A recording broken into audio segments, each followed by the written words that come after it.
Assalamualaikum warahmatullahi wabarakatuh. Perkenalkan nama saya Ahmad Hafid Amrullah dengan NIM 2205101112.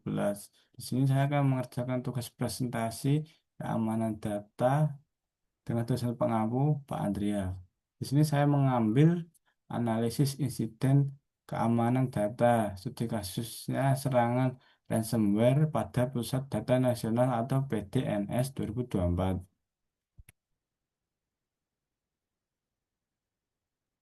Transformasi digital dan ancaman cyber. Satu, era ketergantungan data atau SPBE. Penerapan sistem pemerintah berbasis elektronik atau SPBE bertujuan mengintegrasikan layanan publik demi efisiensi. Namun, sentralisasi data tanpa proteksi memadai menciptakan resiko single point of failure atau satu titik kegagalan yang melumpuhkan sistem secara keseluruhan. Dua, statistik dan tren ancaman tahun 2023 sampai 2025. Laporan BSSN dan tren global menunjukkan lonjakan serangan ransomware yang semakin canggih atau ransomware as a service. Sektor pemerintahan menjadi target utama karena memegang data strategis masyarakat yang bernilai tinggi. Ketiga, urgensi kasus PDNS Juni 2024. Lumpuhnya Pusat Data Nasional Sementara atau PDNS 2 yang berada di Surabaya berdampak pada 282 instansi pusat dan daerah. Ini bukan sekadar gangguan teknis server, melainkan ancaman nyata terhadap kedaulatan data dan kepercayaan publik. Keempat, tujuan yang fokus presentasi, menganalisis teknologi serangan atau timeline. Selanjutnya, bedah teknis malware, Brainkeeper atau Lockbit 3.0. Selanjutnya, evaluasi dampak berdasarkan regulasi Undang-Undang PDB. Terakhir, merumuskan strategi mitigasi agar kejadian serupa tidak terulang. Apa itu PDNS 2? Yaitu Pusat Data Nasional Sementara 2 yang berlokasi di Surabaya. Untuk fungsinya menampung data dan aplikasi dari ratusan instansi pemerintah pusat dan daerah.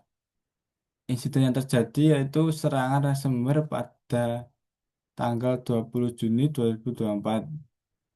Untuk aktor ancamannya, kelompok peretas yang menggunakan varian Lockbit 3.0 atau Brainkeeper.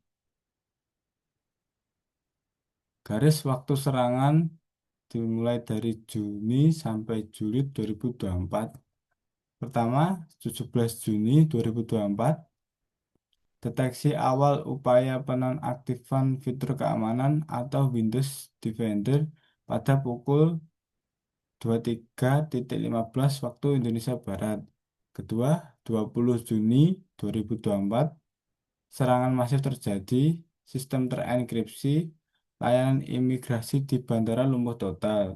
Tiga, 24 Juni 2024, pemerintah mengonfirmasi serangan tipe Brainkeeper ransomware. Permintaan tebusan 8 juta US dollar. Terakhir pada Juli 2024, proses pemulihan bertahap, peretasan merilis kunci dekripsi secara gratis namun kerugian sudah terjadi. Bedah malware Brainkeeper Lockbit 3.0. Jenisnya ransomware untuk metode enkripsi menguji virtual machine atau VM sehingga data tidak bisa dibaca tanpa kunci khusus. Untuk vektor serangan atau entry point pertama diduga melalui kompromi kredensial atau password lemah dan bocor. Dua, penonaktifan Windows Defender memungkinkan malware berjalan leluasa. Untuk lateral movement, peretas bergerak dari satu server ke server lain di dalam jaringan internal. Dampak kerugian multisektor, Satu, layanan publik 288 instansi pemerintah terdampak seperti kementerian, lembaga, Pemda. Selanjutnya, layanan imigrasi atau AutoGate bandara mati, antrian manual panjang. Selanjutnya, terakhir, layanan KIP kuliah dan pendaftaran sekolah terganggu. Kedua, kerugian data, potensi kehilangan data historis yang tidak memiliki backup. Terakhir, reputasi, menurunnya kepercayaan publik dan dunia internasional terhadap keamanan cyber Indonesia. Mengapa serangan ini bisa sukses? Karena kan satu, absennya backup yang memadai, itu pun ada beberapa, tidak ada, contohnya tidak ada Disaster Recovery Center atau DRC yang aktif secara hot standby. Dan backup data dengan bersifat opsional atau kebijakan fatal. Selanjutnya kedua, human error dan SOP. Kredensial akses yang mungkin dibagi-bagi atau password default.